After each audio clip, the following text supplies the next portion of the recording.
Todos comenzamos este encuentro en vivo de discusión en la tele. Bienvenidos a todos una vez más, gracias por recibirme. Y vamos a comenzar con el tema que le planteaba recién a Lucía Brocal, los casos positivos de COVID-19 en unidades carcelarias, unidades 1 y 4, 22 internos positivos de coronavirus. Vamos a la presentación del tema.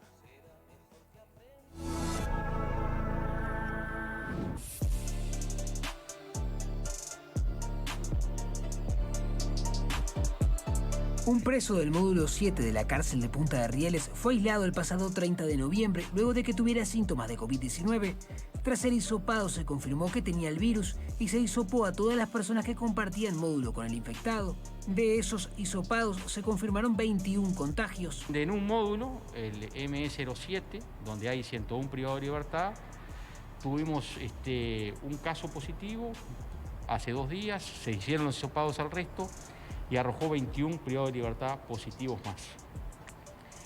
Eso dispuso que a los 22 privados de libertad se los lleve a otro módulo, individualmente cada uno una celda distinta, para que estén cursando la enfermedad solos, como debe ser, al módulo MI dentro de la unidad 1, y al resto van a continuar en el ME07, en 2 pisos que tienen, los que tuvieron más contacto en uno y los que tuvieron menos contacto en el otro, y dentro de 7 días se va a hacer un nuevo hisopado a esas personas, y en caso de dar negativo van a seguir su vida libremente, y en caso de ser positivos van a pasar al otro módulo a cursar su enfermedad. A raíz de estos casos se suspendieron las visitas en el módulo afectado. Además, 4 policías y 4 operadores penitenciarios fueron puestos en cuarentena. Por otra parte, en la cárcel de Santiago Vázquez, un preso del módulo 5 también dio positivo al test. Sus 2 compañeros de celda también serán hisopados. Además, se le practicará el test a 276 compañeros de módulo. Las visitas también fueron suspendidas hasta tanto se logre contener el foco. Los infectados de ambas cárceles tienen síntomas leves o son asintomáticos y hasta el momento se desconoce cómo se originaron los focos. Eso no se sabe. Obviamente que a la cárcel entra gente todos los días, proveedores, trabajadores de policías, operadores penitenciarios. Hay visitas, se llevó y se lleva adelante un enorme trabajo por todo el Instituto Nacional de Rehabilitación en todas las unidades del país, donde no se dio el coronavirus hasta el día de hoy. Lamentablemente tenemos que decir que también tenemos en nuestras cárceles, que vamos a trabajar con la seriedad y la responsabilidad que le hemos hecho hasta ahora. Hace algunas semanas, cuando justamente me tocó estar aquí también, elogiábamos ante aquel traslado de un preso de Paysandú a Montevideo, que después resultó ser una falsa alarma, pero en definitiva, en aquel momento, y hablando con el propio director de convivencia del Ministerio del Interior, hablábamos de lo bien que se había manejado todo el protocolo carcelario, que había sido uno de los temas que había encendido una luz amarilla o roja cuando comenzó la pandemia. Se veía al sistema carcelario como uno de esos lugares de potencialmente mayor riesgo de contagio y finalmente, fíjense, ha pasado todo lo que pasó, más de 9 meses de pandemia y en realidad ahora es cuando aparecen más casos. Así que, bueno, para hablar un poco de lo que pasó, de lo que se está y de cómo imagina el futuro, estamos en comunicación una vez más con Juan Miguel Petit, que es el comisionado parlamentario para el sistema carcelario. Juan Miguel, ¿qué tal? ¿Cómo estás? Buenas tardes. Buenas, ¿cómo le va? Mucho gusto. Acá estamos, creo que el resumen que presentaron es bastante completo, pero estoy a la orden con mucho gusto. Bueno, por lo pronto esta noticia llegó bastante más tarde de lo que uno podía sospechar al comienzo. Recuerdo que lo hablábamos con algunos médicos, Juan Miguel, aquí en el programa, que todas las condiciones sanitarias, inclusive hasta contigo mismo en la radio, todas las condiciones sanitarias del sistema carcelario era exactamente lo contrario a lo que nos decían las autoridades sanitarias de higiene, gente cercana, prácticamente cero distanciamiento físico, en fin. Y finalmente allí los protocolos, más el compromiso de familiares, autoridades, funcionarios, logró dentro de todo manejar la pandemia en términos bastante razonables. Sí, yo creo que acá hay varias cosas buenas a destacar en esta navegación como por aguas rodeadas de iceberg que no sabemos qué tamaño tienen. Sí. Y que el Estado uruguayo va navegando, tratando con un mapa, pero a la vez descubriendo a cada paso qué es lo que puede pasar. Por un lado, creo que hubo un muy buen manejo de ACE, y en particular del área del Servicio de Atención Integral a las Personas Privadas de Libertad de ACE, que es todo un área del organismo de la salud que maneja la atención sanitaria de buena parte de la población penitenciaria, no de todas, ya que no cubre todos los establecimientos. Pero nosotros ya empezamos a hablar del tema del coronavirus a inicios y mediados de febrero, y ya hacia finales de febrero ya había un protocolo previsto, cuando ni siquiera las autoridades actuales habían asumido.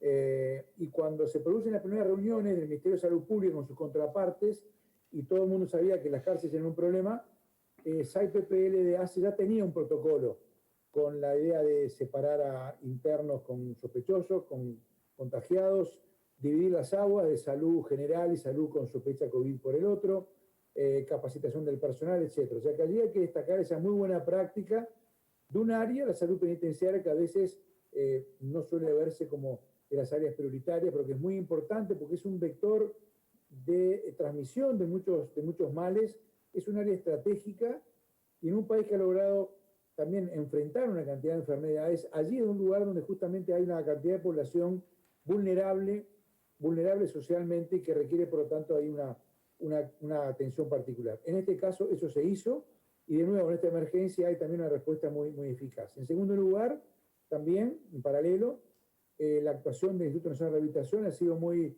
muy positiva, con mucha flexibilidad, haciendo frente a una gran cantidad de recursos estructurales en cuanto al aspecto físico, la existencia de lavamanos, agua, colchones, etcétera, algo que no viene a cuento ahora, pero que hemos señalado y que sabemos que viene de larga data, y todavía sigue siendo en buena medida materia de agenda pública, pero que se atendió con flexibilidad a esto, se convocó a actores, se atendió la emergencia, se compraron una cantidad de insumos que no se habían comprado, y bueno, y la señal llegó, creo yo, a la población. Y aquí viene un tercer elemento que creo que hay que destacarlo también, y es la reacción de la población penitenciaria y de sus familias, que más allá del delito por el cual han llegado allí, que sabemos que obviamente no es para nada positivo ni buena cosa, la reacción que tuvieron fue muy buena. Y muchas veces fue mejor la reacción de esta población que tiene muchas carencias económicas, adversidades, problemas de salud mental. Muchos internos, como sabemos, vienen de familias muy, muy pobres o indigentes a veces, con muchos problemas, y que reaccionaron con mucha solidaridad, con mucha inteligencia ante la situación, y la vienen llevando muy bien. Te diría, aceptaron las normas y comprendieron las normas, a veces con más flexibilidad y con más inteligencia que otros sectores sociales mucho más preparados e informados. Me parece que también es destacable. En estos tres pilares es que se asienta la situación actual.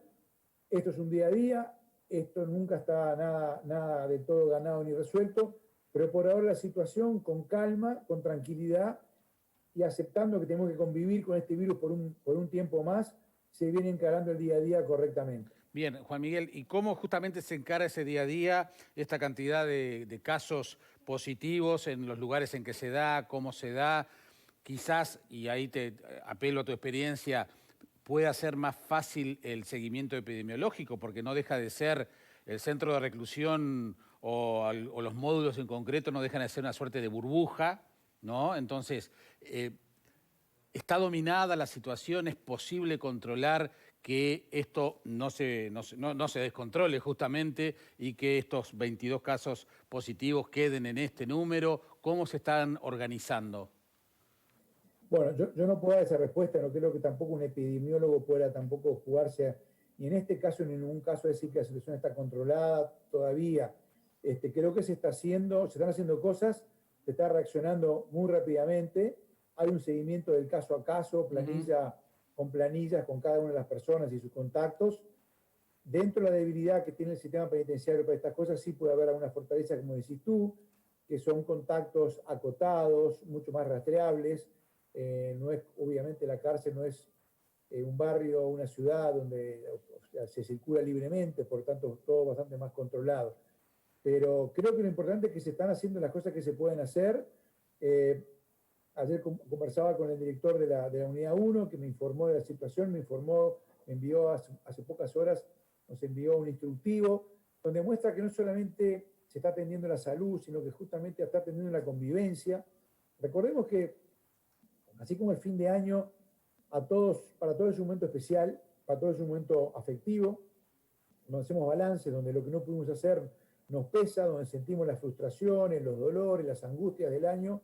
Eso se siente mucho más en la cárcel, el tema de la familia, el tema de los afectos, la pareja, los padres, los hijos, la situación judicial, y más aún afectado por el coronavirus, que enlentece todas estas situaciones. Por lo tanto, es un momento de mucha sensibilidad, y le decía que el director de la Unidad 1, también siguiendo las pautas que se le han dado del INR, ha tomado una cantidad de medidas para justamente favorecer la buena convivencia, medidas que tienen que ver con los insumos, con la comida, con el abrigo, con la atención a la familia, y creo que ese es el camino en la emergencia y también después en las situaciones normales. Pero creo que se está haciendo todo lo que se puede hacer en este esquema de recursos existentes, con un problema que obviamente, si es complejo, ha sido complejo y difícil de encarar en las sociedades más desarrolladas, más ricas y con más estado de bienestar del mundo, obviamente también tenemos que ser nosotros un poco humildes y decir, bueno, si fue difícil en todos lados, también es difícil acá. Juan Miguel, y justamente apelando más ya inclusive a tu cargo de observador del sistema carcelario desde el punto de vista parlamentario, que responde al Parlamento, nos enteramos de la disposición de las distintas autoridades de módulos especiales para aislar a los casos positivos. Y el tema edilicio ha sido siempre una suerte de talón de Aquiles de los centros de reclusión. ¿Cómo son esos lugares? ¿Son lugares que dan todas las garantías sanitarias? ¿Cómo lo ves tú justamente como comisionado parlamentario? ¿Cómo se ha organizado esos módulos especiales de aislamiento que se tienen que realizar justamente para apenas hay un caso positivo y llevarlo para allí? Eso fue una muy buena práctica que empezó inclusive desde el 13 de marzo, cuando se comenzó la pandemia. Entonces se establecieron lugares que ya estaban reservados, vacíos, para posibles casos de sospechosos. Y luego eventualmente dentro de esas áreas para personas que fueran positivas, que dieran positivos. Durante muchos meses hubo espacios que siguieron vacíos y hasta ahora han seguido vacíos. Es una muy buena práctica que de nuevo fue comprendida por los internos. Es más, en una unidad se habían suspendido las visitas conyugales y se había usado ese espacio para eventual alojamiento de sospechosos o positivos, lo cual obviamente generó allí una tensión porque pasaban los meses y los internos planteaban que ese lugar fuera usado de nuevo para visitas conyugales con sus parejas, con sus familias. Y bueno, ahí participamos nosotros de un diálogo. Los planteos se hicieron de manera muy pacífica, muy razonable. Hubo reuniones, hubo conversaciones, y llegado el momento entre el INR y el área de salud, lentamente se fue autorizando de nuevo ese sector. Con esto doy la pauta que esos sectores estuvieron desde el primer momento destinados para eso. ¿Cómo son físicamente? Bueno, allí te diría que hay un poco de todo, como hay un poco de todo en las cárceles, ¿no? Y en nuestras ciudades. A unos lugares, por ejemplo, en el CONCAR había un módulo que estaba pronto a ser inaugurado, un módulo que inclusive se había inaugurado físicamente, si no me equivoco, fue en noviembre del año pasado, diciembre del año pasado, y cuando estalla la crisis era un módulo que iba a ser usado para alojar población que ya estaba allí. Se reservó, se aguantó ese módulo vacío para más de 200 personas, justamente pensando que esto se iba a venir, como finalmente se ha empezado a venir ahora en algunos establecimientos. Ese era un muy buen lugar. Hay otras unidades que también hay muy buenos lugares, inclusive lugares recién refaccionados. En otras unidades, todos los lugares son precarios y los lugares reservados para el coronavirus tampoco no son lugares que estén digamos, en las mejores condiciones. Pero en general te diría que ha habido mucho cuidado, inclusive también en la recorrida de la cárcel interior también lo vimos, lugares para personas que vienen a veces de una salida transitoria, que vienen de otro establecimiento, se han tomado las medidas. No es nada fácil por la vulnerabilidad que tiene el sistema. El sistema ha seguido creciendo, se han llenado los lugares, no hay espacios para actividades muchas veces educativas, mucho más difícil es mantener un espacio con muchas camas preparado pronto por si pasaba algo. Pero bueno, esos lugares existen, se han cuidado lo más posible. y esperemos que, bueno, esto pueda seguirse transcurriendo dentro de lo razonable como está ahora y aprendiendo a convivir con este problema y con estas restricciones.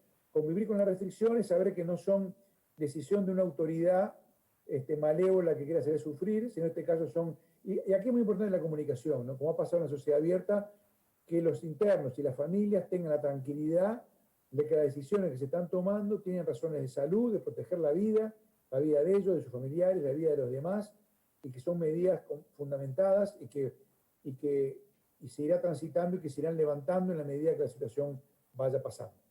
Bien, Juan Miguel Petit, te agradezco enormemente que nos hayas atendido y bueno, y vaya el reconocimiento una vez más de la buena disposición permanente que tenés para todos los medios de comunicación en un lugar muy sensible de la sociedad, en un tema muy sensible, además que involucra el tema de la seguridad y entonces siempre esa buena disposición la valoramos enormemente. El mejor deseo para ti y los tuyos y bueno, seguramente estaremos conversando pronto. Gracias, Jaime, y el reconocimiento sobre todo para toda la gente que además trabaja en los establecimientos, tanto con la función educativa, policial o de salud, que también sufren igual que todos el estrés, pero también tienen que bancar el estrés y la preocupación de una cantidad de personas que tienen un estrés añadido. Así que también para ellos el especial reconocimiento. Muchas gracias, Jaime, y a todo el equipo. Por favor, un abrazo grande. Era Juan Miguel Petit, el comisionado parlamentario para el sistema carcelario. Vamos a comenzar nuestra ronda de debate, pero eso será luego de estos compromisos comerciales. Estamos en vivo en la tele 1447. Ya venimos.